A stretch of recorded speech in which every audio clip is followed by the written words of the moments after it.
Eu inicio parabenizando os três colegas aqui, Adenilson, Gilberto e Zé Mário, pelas brilhantes palestras. Palestras bem esclarecedoras, algumas bem motivadoras, né, Gilberto?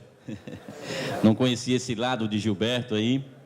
Então, inclusive alguns prefeitos já me falaram que na próxima semana já vão procurar, por meio legal, rever seu código tributário e criar, sim, um setor administrativo tributário, que é esse o enfoque maior do nosso evento.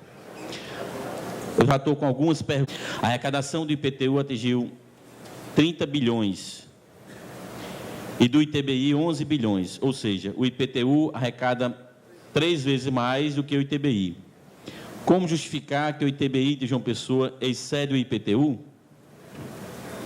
Bom, interessante essa pergunta, pelo seguinte, o nosso ITBI é quase que o dobro do IPTU, e não é isso não é porque a gente não trabalha o IPTU ou porque trabalha melhor o ITBI, mas porque o ITBI, a gente consegue fazer a avaliação ao valor de mercado. A planta do IPTU de João Pessoa, ela é da década de 70. Então, você imagina, a gente tem uma planta na década de 70, os imóveis foram crescendo de acordo com o valor do mercado e a gente foi aplicando somente a atualização monetária. Então, isso fez com que os valores ficaram bem defasados. Quem olhar o carnê de IPTU hoje tiver a curiosidade de chegar. E lhe garanto que no carnê lá, o valor de avaliação ele vai estar 1/10 do valor que realmente o imóvel tem. Essa situação aqui de João Pessoa como capital é a única entre as capitais em que isso ocorre. E eu acho que o ITBI ele ultrapassou o IPTU, se não me engano, foi entre 2006 e 2008. E 5 anos antes a gente já imaginava que isso ia acontecer. A gente já pensava que realmente isso ia acontecer. A gente vê como forma de restaurar a ordem, que seria o IPTU ser maior do que o ITBI, só tem um jeito, é a atualização da planta. E aplicar essa atualização, obviamente, não dá para aplicar em um ano, mas aplicar ao longo de 8 ou 12 anos e aumentando gradativamente o valor do imóvel, né? Para isso, como o Zé Mário falou, tem um projeto que agora está no Senado e cujo relator é o senador Raimundo.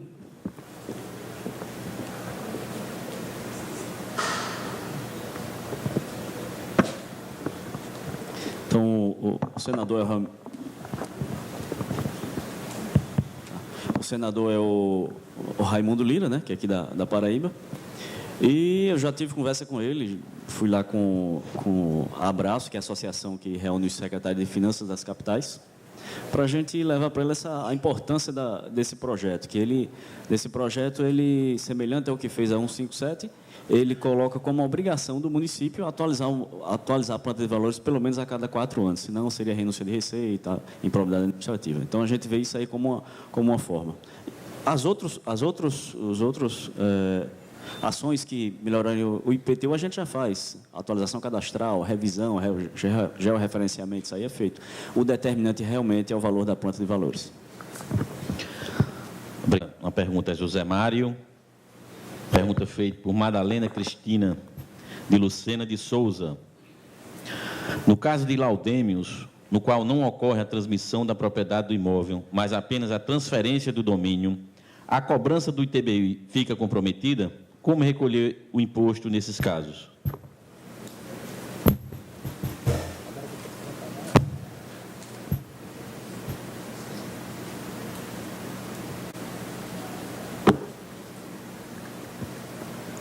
Bom dia, Madalena. Obrigado pela pergunta. Ela contribui bastante para o nosso trabalho. Na minha explanação, eu passei algumas situações que a gente requer uma análise jurídica. E o laudêmio é uma delas. O cabo dele não faz hoje o lançamento do imposto pelo laudêmio, mas está na nossa base de análise. A gente tem, a Receita tem uma equipe de assessoria jurídica que está trabalhando esse tipo de informação.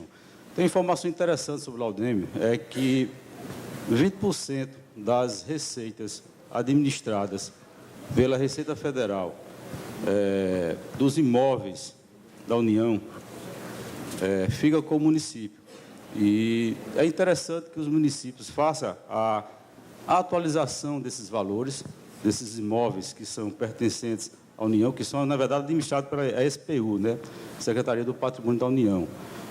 Porque atualizando esses valores desses imóveis, então, consequentemente, aumenta a arrecadação para o município. A Secretaria do Patrimônio da União, salvo engano, foi em junho desse ano, mandou a notificação para os municípios para que assim o fizesse até o dia 30 de junho, né?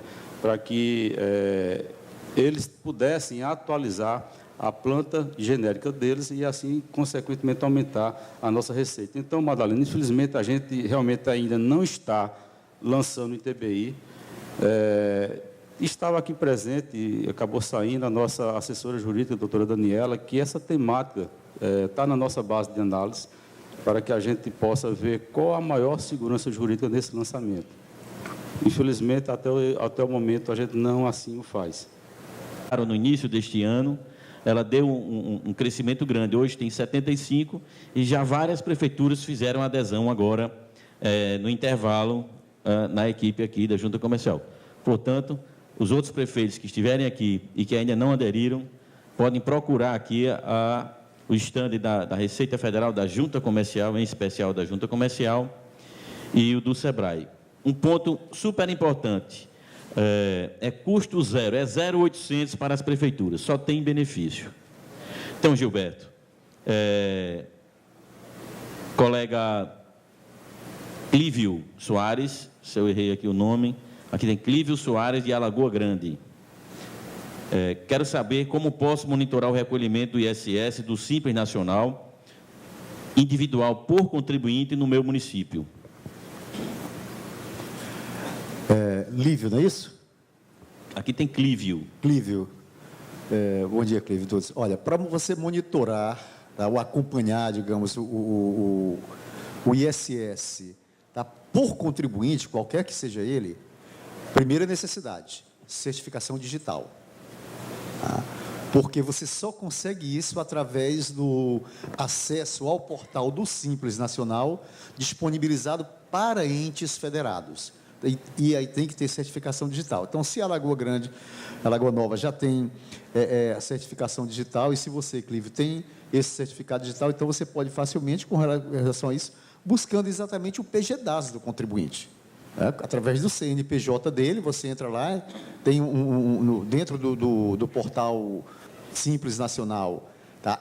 Repito, não na parte de acesso público, mas na parte reservada para acesso aos entes federados. Então, se você tem esse certificado digital, você acessa o portal do Simples Nacional com o CNPJ do contribuinte, você vai acessar todos os recolhimentos dele de quando você quiser, do período que você quiser, desde quando ele é optante do Simples Nacional. Está tudo lá no PGDAS. Ok? Espero ter respondido aí a pergunta. Obrigado, Gilberto. Colega Adenilson. Edson Araújo, de Alagoa Grande. Sobre o PENA-FM, quais municípios que estariam aptos a participar do programa? E como funcionam esses programas, tanto o PENA-FM quanto o PEMAT?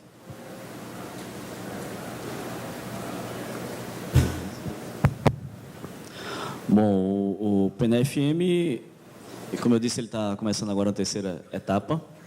Tanto o PENA-FM como o PEMAT, você tem que apresentar um projeto, e um projeto de modernização da administração tributária, também de estruturação. No caso do PENA-FM, essa seleção, ela já teve uma pré-seleção. Não sei dizer bem quais os municípios que entraram nela, mas ela ainda não está fechada.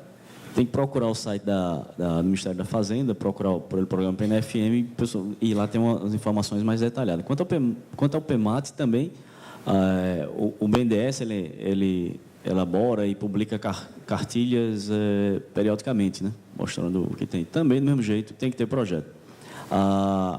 Qualquer operação de crédito que o município queira contratar, ele vai depender sempre de um projeto bem elaborado. Então, você tem que sentar realmente com sua equipe, como falei antes, fazer um diagnóstico, identificar problemas e propor ações, soluções para aqueles problemas. Você tendo um bom projeto, você consegue fazer uma captação desse recurso, seja do PENA-FM ou do PEMAT. Obrigado, Adenilson. A pergunta é de Gilbervan Caldas, diretor de fiscalização da Administração Tributária de Campina Grande. Na fiscalização do ISS dos cartórios, já observaram diferença entre os valores declarados, acredito que é assim, e os portas abertas? CNJ versus relatório SIGRE, do TJPB. Ele faz uma observação aqui que em Campina Grande tivemos que fazer lançamento suplementar da diferença apurada. Gilbervan, obrigado também por sua pergunta. Em Cabedelo, não. A gente, até o momento, está batendo um confronto que a gente faz lá. Tem uma situação interessante em Cabedelo que a gente procura encontrar o que tem de bom no mercado e copia, e em algumas situações a gente também aperfeiçoa, né? Então, a legislação de Cabedelo foi uma cópia daqui da de João Pessoa, que a gente parabeniza os colegas daqui de João Pessoa. A gente seguiu a orientação de vocês e lá a tributação já é feita já diretamente no cartório. Eles repassam mensalmente já, através, quase que de forma automática, e a gente faz esse acompanhamento e está batendo. Por enquanto está batendo. Que bom, né? Que bom. A gente não está tendo esse problema lá em Cabedelo. Mas é interessante que se faça sempre o acompanhamento, pelo menos a cada 6 meses, porque para que você possa verificar de uma forma mais rápida se realmente o recolhimento está sendo conforme o declarado. E a gente sugere também que os demais municípios façam como Campina Grande, né? Faça esse levantamento, vá lá no site do CNJ, que, como eu disse aqui inicialmente, é um ponto de partida. No passado existia muito impasse, muita dificuldade para você conseguir documentação de cartório, balanço, balanceta, até porque existia uma dúvida: quem é que vai prestar informação? É o cartório, pessoa jurídica, ele tem que constituir uma contabilidade, ou é o seu responsável, ou é o notário? Então, hoje já está sacramentado isso na jurisprudência, que é o notário, e você tem aí o site do CNJ para poder, pelo menos, dar esse levantamento de contrapartida, né? Tem informação interessante também, que é um pensamento isso, nós assim ainda não fizemos lá em Cabedelo, mas é confrontar também com a Receita Federal, com que esses profissionais do registro público estão declarando no seu imposto de renda. Eu acho que é uma fonte mais de conhecimento, uma fonte mais de busca, inclusive de integração dessas duas esferas. Obrigado, Zé Mário. Pergunta Lamita Escarião da Nóbrega, de Cuitegi. A finalidade da tributação permeia não só o caráter fiscal, mas também extrafiscal. Desse modo, como a Prefeitura de João Pessoa tem feito, enquanto administração tributária, através de ações, visando dar efetividade e cobrança para o IPTU progressivo, garantido na Constituição no artigo 182?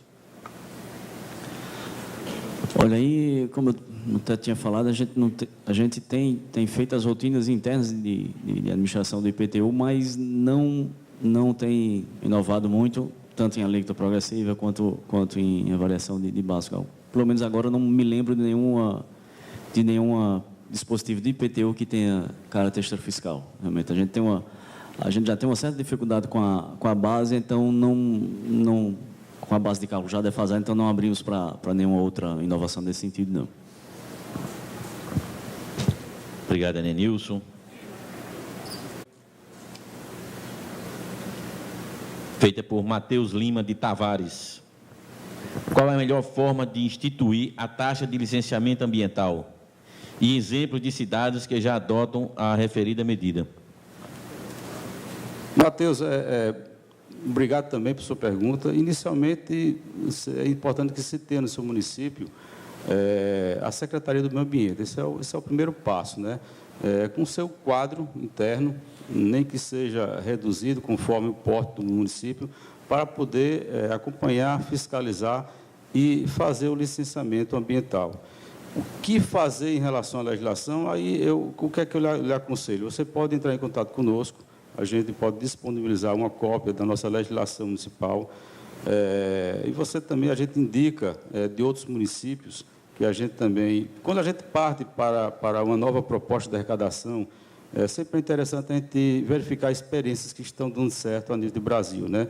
Tem um município interessante que a gente sempre procura visitá-lo, nem que seja pelos canais da internet, que é o município de Belo Horizonte.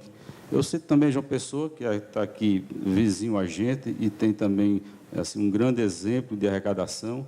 E você pode visitar esses municípios a nível do Brasil, o que é que se tem de legislação e adequar a do seu município. Mas a gente já se coloca à disposição de vocês, não só do município de Tavares, como também todos os demais municípios participantes desse evento, para disponibilizar a nossa legislação, como também conversas e diálogos com o nosso secretário municipal do Meio Ambiente, o doutor Valber, e a sua equipe, que, inclusive, tem recebido vários elogios a nível de Nordeste. Ele, salvo engano, é o vice-presidente hoje da Associação dos Secretários de Meio Ambiente, a nível nacional. E, bom, a gente se coloca à disposição de vocês. É interessante que o município parta para isso, como já tinha dito aqui na palestra, porque é uma fonte a mais de arrecadação para o seu município, né? Aquilo que o município que ainda não tiver o licenciamento ambiental está perdendo essa receita para o governo do Estado.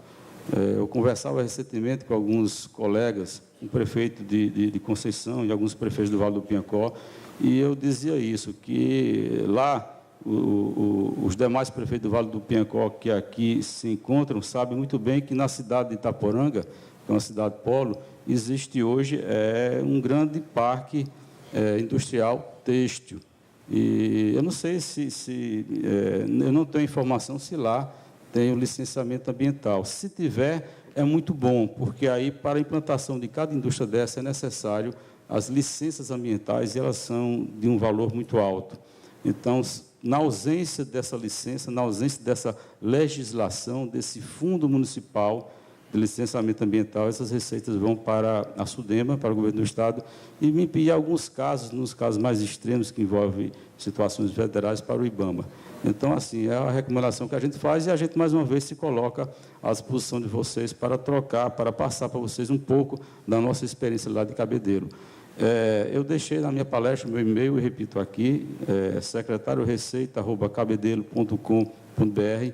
Pode mandar as perguntas para o nosso e-mail, que o que a gente puder encontrar, não só de Cabedelo, mas de outros municípios, nós iremos estar disponibilizando e ajudando os demais gestores municipais. Obrigado, Zé Mário. Pergunta de Fábio Domingos, de Cabedelo. Uma pergunta um tanto quanto ampla. Quais os fatores determinantes, em termos de recursos humanos e materiais, para aumentar a arrecadação de receitas próprias? Bom, em termos de recursos humanos, seria instituir uma carreira, né? Tendo em vista que o lançamento tributário é atividade privada do auditor fiscal, né? Então, isso aí é imprescindível, não há lançamento tributário sem autoridade competente. E capacitação. Então, você tem que ter uma capacitação desses recursos, a capacitação constante, né? Permanente. E realmente oferecer uma estrutura que possibilite a tributação. Então, essa estrutura ela vem desde de equipamentos de informática, né? De computadores, impressoras e ativos de rede e tudo, mas também softwares que permitam realmente essa atividade, que ela se desenvolva de forma eficaz, né? Basicamente é isso. Obrigado, Edenilson. Carlos Hermano Caldas, aqui de João Pessoa. Poderia ser direcionada também ao presidente da Junta Comercial, mas vamos lá. Já que o REDICIM é um sistema, ou a REDICIM é um sistema integrador dos órgãos, como se houver a decisão da Junta Comercial da Paraíba em separar, acabar com a presença física dos órgãos, Receita Federal, Estado, Prefeitura, etc., dificultando assim a agilidade nos processos. Botou uma observação: todos os órgãos tinham representação física na JUSEP, inclusive o agente arrecadador. Você deve recordar da minha fala, né, que quando citei Alagoas como hoje um paradigma nacional em termos de REDICIM, Alagoas começou esse processo em 2012 e foi consolidar todo esse processo de implantação da REDICIM em todos os níveis, em todos os órgãos, com todos os atores envolvidos, somente em 2016. Deve-se lembrar também o seguinte, que quando eu citei os 75 municípios na Paraíba implantados e habilitados, não significava necessariamente, embora devesse ser assim, seria a situação ideal, que todos esses 75 municípios já estivessem realmente aptos, totalmente aptos a realizar todos os processos de forma automática, inclusive a junta comercial também. Infelizmente, essa ainda não é a realidade.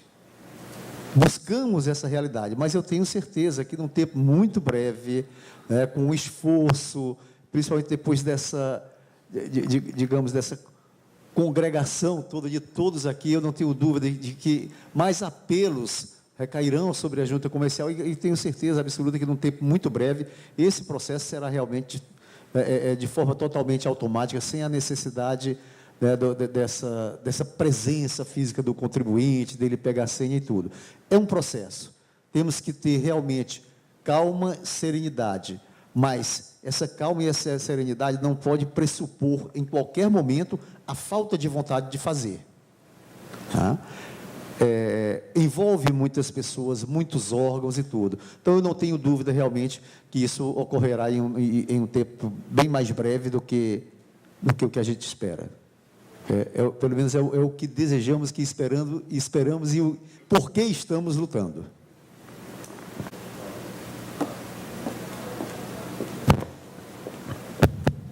A instituição do fundo, ela depende de lei, seja o código ou não, mas decreto não é possível, a meu ver, somente por lei.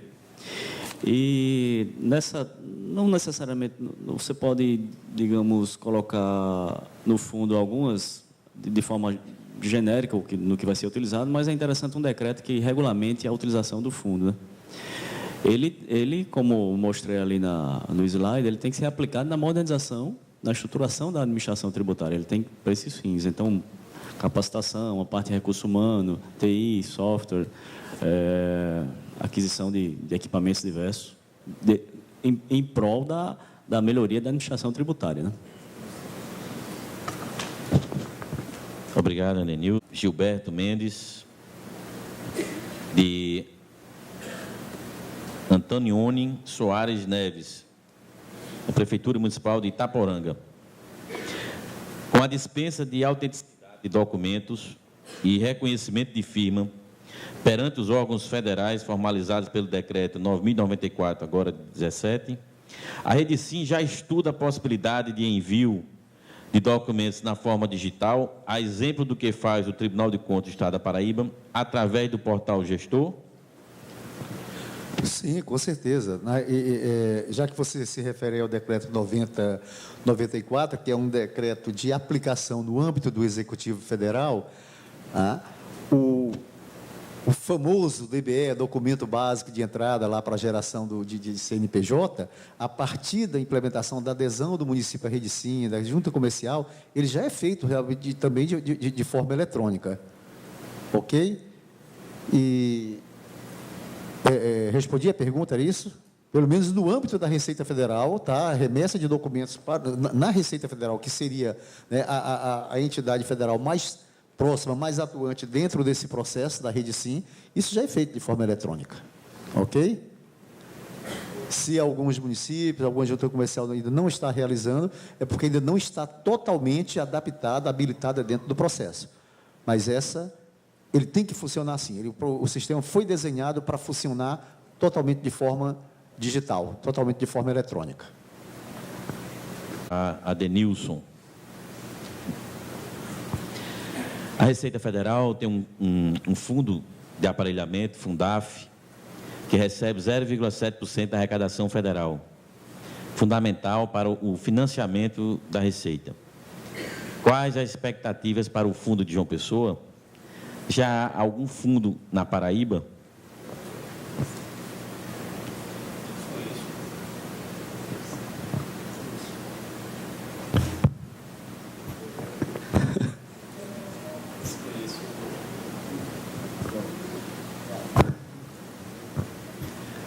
eu desconheço a existência de outro fundo no município.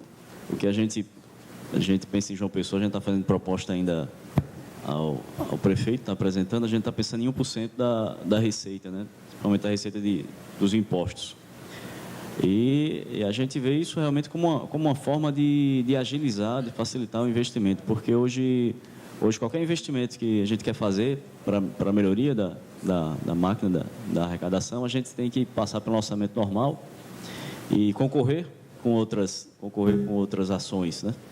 A gente vê que, se à medida que você destina aquilo ali para uma utilização específica, muito embora tenha que ter todos os controles que se tem na utilização de um orçamento, que seja empenho, licitação, a realização de liquidação e de pagamento, como nos trâmites normais da lei de contabilidade pública exige, mesmo assim a gente vê que ganha na celeridade de poder planejar melhor e saber que, a gente sabe que eu costumo dizer para o pessoal lá, que cada real investido na administração tributária, ele deve voltar como deve voltar R$10 para investir em outras coisas. Então, você vai estar reservando um pedaço aqui, mas ele vai voltar muito mais. Então, na realidade, há um ganho muito grande, não a curto prazo, mas de médio prazo, há um ganho grande para a sociedade, né, com isso.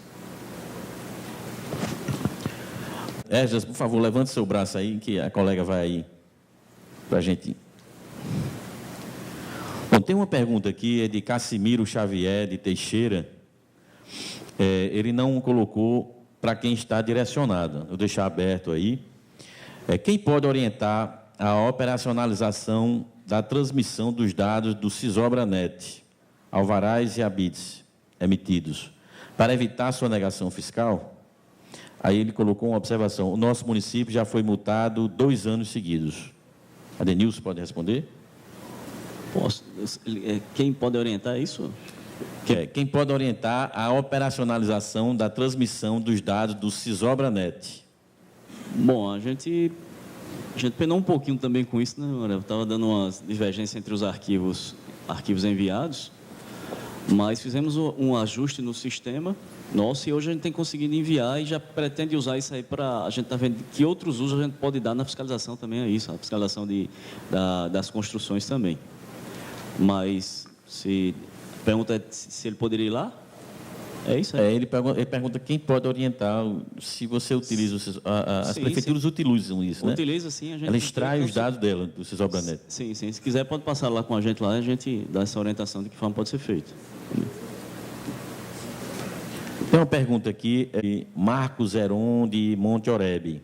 Ele não coloca também o nome do palestrante e ele faz a pergunta: no caso da Energisa, que vende o serviço de energia elétrica e o uso do solo do município, teria obrigação de recolher o ISS? Não está direcionado para ninguém, eu vou responder, depois eu repasso aqui para os universitários aqui.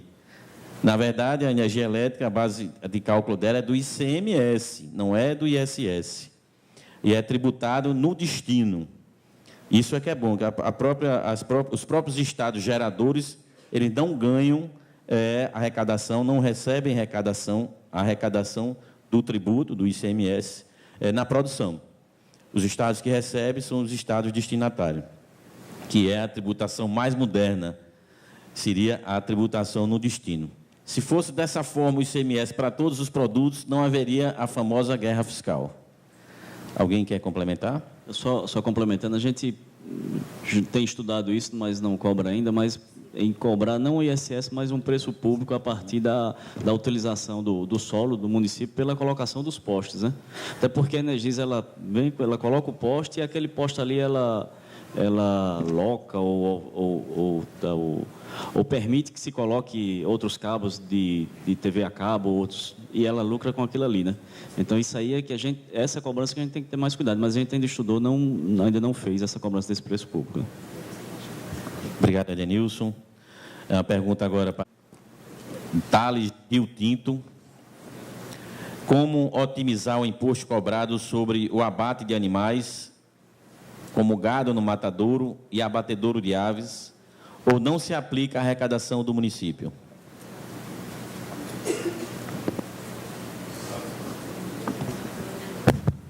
Carlos, obrigado também pela sua pergunta. É interessante a sua pergunta. A gente, em Cabedelo, ainda não tinha se deparado com uma situação dessa. A gente não tem abatedouro popular. Na verdade, eu desconheço esse tipo de serviço, né? Eu não sei se tem serviço de abate na lista de serviço, eu desconheci isso. Possa ser que você poderia, talvez, enquadrar como serviço, como beneficiamento, depende do tipo de serviço que se faz lá de abatedouro. Mas, assim, como a gente não tem esse tipo de serviço lá no município, não é na nossa prática. Eu até peço desculpa a você por desconhecer essa informação, né? Um colega aqui, recentemente, ele falava, me perguntava na noite de ontem sobre também algumas situações que envolvem propriedade rural. É interessante, porque Cabedelo também não tem zona rural. Todo o município é muito pequeno e toda a zona é urbana. Então, a gente também não pratica algumas situações em relação àquelas situações que envolvem a zona rural. Então, assim, eu peço desculpa ao amigo, nesse momento não saberei realmente lhe responder. Eu vou anotar aqui a sua pergunta. Peço, por gentileza, que você me mande um e-mail. Eu terei o maior prazer de me aprofundar nesse assunto, mas um prazer enorme até para aumentar o nosso conhecimento e ver se existe alguma forma de a gente poder tributar esse tipo de serviço. Eu vou até me aprofundar um pouco melhor como é que seria o serviço de abatedouro. Eu desconheço porque realmente não é a nossa prática lá, a gente não tem nenhum abatedouro, nem público, nem privado no nosso município. Ser direcionada para a Denilson e para o José Mário. Existe algum software mais indicado para o gerenciamento da administração tributária? Acho que para indicar um fica difícil. Depende muito do município, como ele trabalha. O que eu vejo que tem que procurar, e a gente teve um problema com isso recente, é que você tem que evitar um software que não seja customizado, que não seja adequado ao seu município. Então, é isso que você tem que procurar. E, na medida do possível, procurar algo que não lhe prenda. A gente passou por uma situação há alguns anos em que, quando foi lançada a nota fiscal eletrônica e declaração de serviço, que a gente não tinha sequer acesso aos dados. Então, a fiscalização não podia trabalhar. Ficava assim, uma empresa terceirizada, e era uma situação terrível. Hoje a gente desenvolveu o sistema e o sistema é próprio da prefeitura. Quem tiver condições de desenvolver um sistema próprio, essa é a melhor opção. Eu gostaria de fazer um comentário interessante. Primeiro, eu acompanho a Denilson. A gente, para indicar, seria complicado, mas nós temos realmente no mercado muita solução interessante para o ISE, para a administração tributária como um todo, né? Assim, muita solução interessante mesmo. Agora, tem uma situação que eu não comungo com ela, que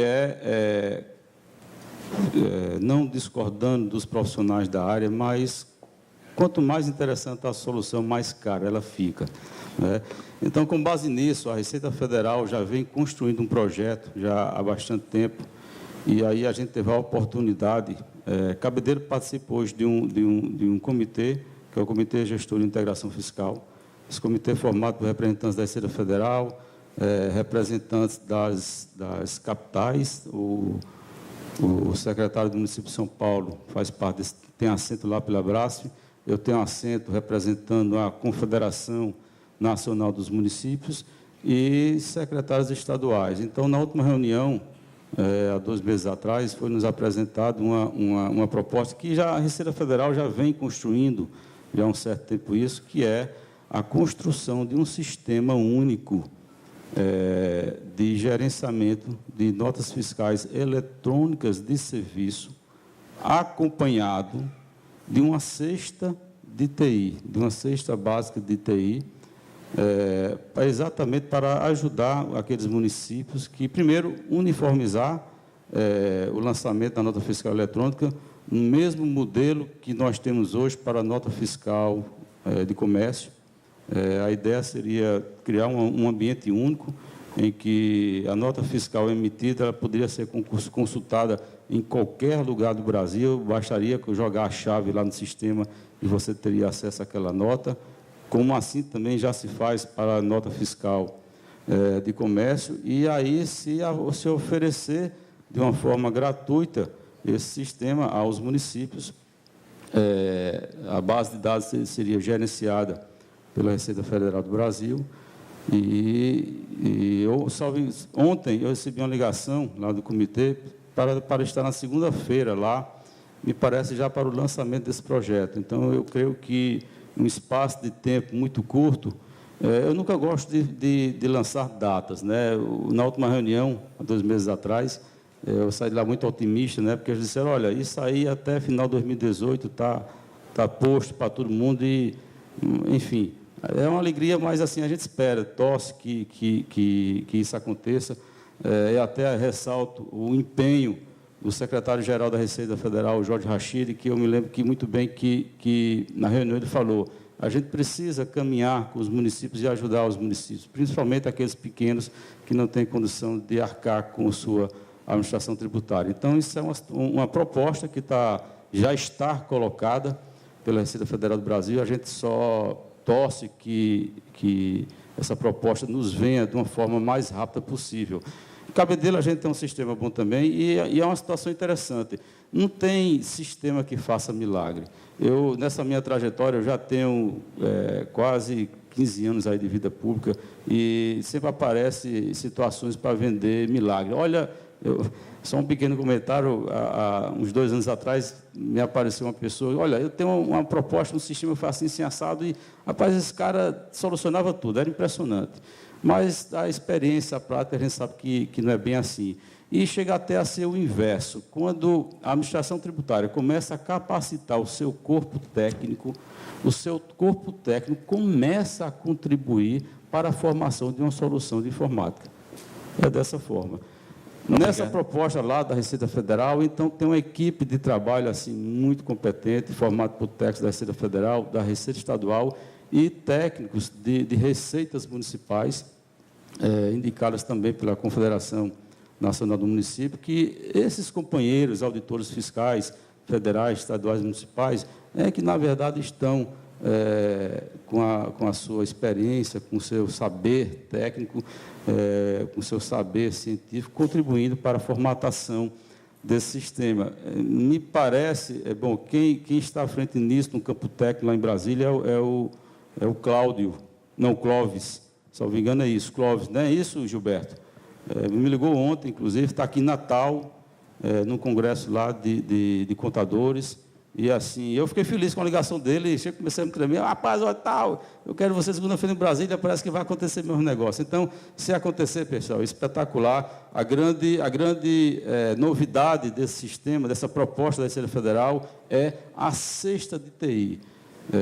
Porque, assim, o sistema basicão, que a gente chama lá o basicão que vai rodar, e claro que é interessante porque ele vem de uma forma gratuita, mas as ferramentas de auditoria, isso é que é fundamental. Eu me lembro muito bem que nessa reunião do Comitê Gestor, nós batemos muito nesse ponto, que avançasse nas ferramentas de auditoria. Recentemente, tem um colega aqui que fez uma pergunta sobre o que fazer sobre fiscalizar, acho que era o Simples Nacional.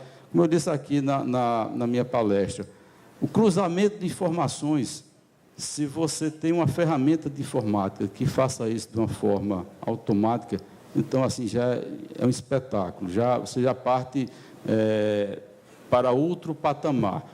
O cruzamento ele pode ser manual, acessando o portal do Simples Nacional, acessando o seu portal da Nota Fiscal Eletrônica, mas você consegue fazer isso com 1, 2, com 10, talvez até 50, mas chegar em Cabedelo, fazer com mais de 2.000 empresas pelo Simples Nacional que nós temos, é muito complicado. Então, assim, é necessário realmente que tenha uma solução de informática. E aí, mais uma vez, eu faço a menção à Receita Federal do Brasil, além disso, Marial, pela essa iniciativa que a gente torce e espera que seja o mais rápido possível. Obrigado, Zé Mário. Como realmente é caro, fica caro para o município, então que vocês se juntem, vários municípios, façam um consórcio e contratem esse software que os resultados serão excelentes. Nós temos exemplo de consórcio aqui em Santa Catarina, que fizeram consórcio, vários municípios, para o contencioso, se eu não me engano, primeira e segunda instância. Como eles não tinham recursos para cada um ter um contencioso, fizeram um consórcio, e esse contencioso vale para todos os municípios. Então, não esperem chegar a isso, cair do céu. Se chegar depois, beleza. Se não, cai em campo e estruture suas administrações tributárias. A pergunta também é de Bahia, do Erenilton, para a Denilson. A administração tributária de João Pessoa adota como parâmetro as decisões do STJ e STF sobre ISS em decisão concentrada nos casos polêmicos? Sim, a gente procura sempre seguir as decisões dos tribunais superiores. E isso a gente usou bastante com o local da prestação de serviço, no caso de ISS. Em algumas a gente discorda, mas porque ainda não chegou ainda bem ao ponto em questão. Por exemplo, o ITBI sobre a seção de direito, o STJ e o STF têm falado ainda em promessa de compra e venda, em antecipação do fato gerador. A gente tem 2 fatos geradores distintos no ITBI, que no caso é a transmissão do imóvel e o outro a cessão de direito. Então, nisso aí a gente tem discordado e a gente pretende subir até os tribunais superiores defendendo nossa posição. Também é assim que a gente adota com as outras coisas. Se a gente discordar, a gente vai subir até STJ, STF, sustentando nossa posição. Obrigado, Adenilson. O tempo está acabando, eu peço que as respostas sejam bem objetivas. Adenilson, novamente, com relação à operadora de telefonia móvel, como chegar a uma base de cobrança de ISS? Pergunta feita por Marcelo Matias. Móvel seria de telefonia móvel? CMS. Normalmente é ICMS, né? A gente tem uma parte de substituição tributária algumas comissões de venda, alguma coisa que isso aí. Mas basicamente é isso. Agora, realmente, a maior parte do tributo é ICMS. Realmente. A base de cálculo da telefonia é ICMS, não é ISS. Pergunta para Zé Mário, feita pelo colega Esdras, da Receita Federal. Quais as dificuldades, riscos, vantagens e eventuais desvantagens de transformar o Concilia em atividade perene?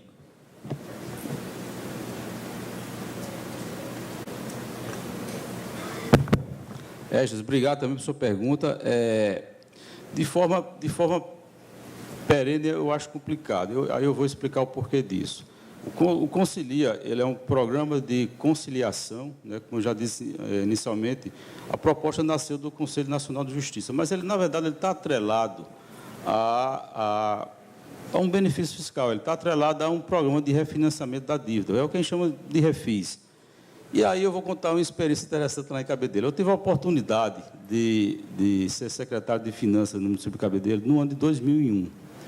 Então, em 2001, se também estiver aqui um colega do município de Olinda, que me parece que alguém de Olinda fez inscrição, eu quero parabenizá-lo, porque lá em 2001, a gente pensava em fazer um refis lá em Cabedelo, e o primeiro município que eu visitei foi o de Olinda, e a gente encontrou uma experiência interessante em Olinda. E assim nós fizemos. Aí nós criamos o REFICAB, que era o Programa de Refinanciamento da Dívida Tributária em Cabedelo, REFICAB 1.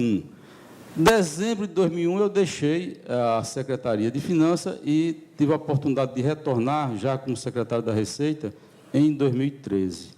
Quando eu cheguei em 2013 como secretário da Receita, eu encontrei o REFICAB número 12, ou seja, teve 1, 2, 3, 4, 5, 6, 7, 8, 9, 10, 11, 12, ou seja, aquilo que era programa de refinanciamento passou a ser política pública, que não pode ser, né? Política da administração. O contribuinte, na verdade, ele já começava, já não pagava, quando ele perdia o prazo do refis, aí já não pagava, mas sabia que no ano seguinte tinha o refis, número tal, refis 10. Se ele perdia o prazo, ele também já não pagava, que já sabia que tinha o refis 11 no ano seguinte. Então, a gente não orienta que seja dessa forma. O que é que nós fizemos agora? Eu aguardei, a gente até busca informar o contribuinte que não haverá refis, para ver como é que é a repercussão. Como eu falei aqui, é difícil cobrar a dívida ativa, mas lá nós colocamos uma meta entre 2 ou 3 anos, é basicamente isso. A gente verifica como é que está o comportamento dela, se o comportamento da recuperação da dívida não tiver satisfatório, e geralmente não é satisfatório, aí a gente parte para o refis, como nós vamos fazer aqui agora. E o Concilia, o que é que acontece? Ele vem a ajudar, porque o refinanciamento, o refis normal, como foi feito, como é feito a nível nacional, a nível estadual e a nível municipal, ele já é interessante, mas digamos assim, que você não tem uma expectativa grande de adesão, a não ser que os benefícios sejam maravilhosos.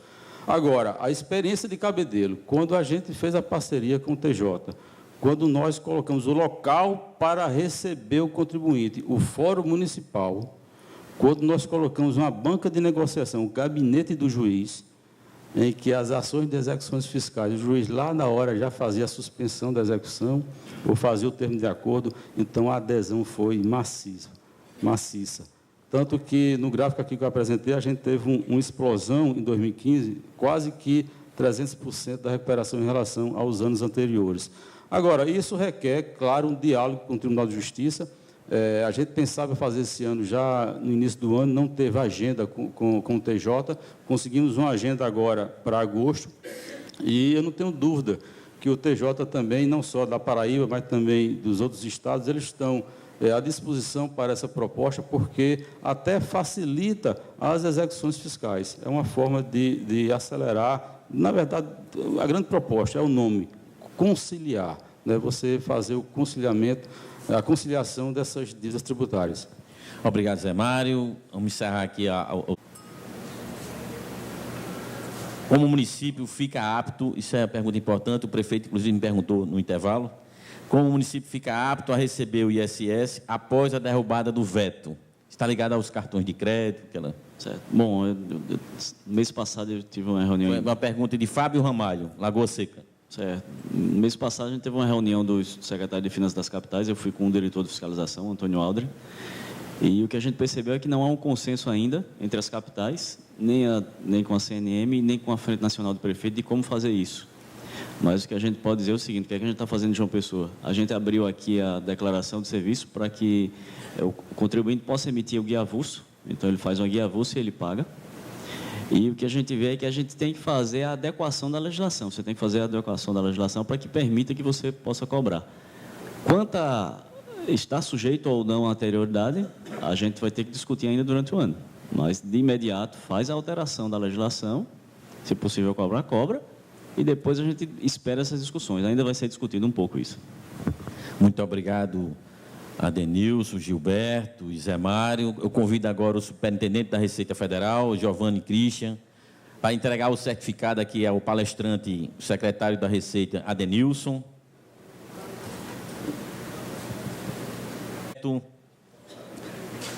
Convido aqui o delegado da Receita Federal de Natal, Francisco Aurélio, para entregar o certificado aqui ao palestrante, secretário da Receita de Cabedelo, Zé Mário.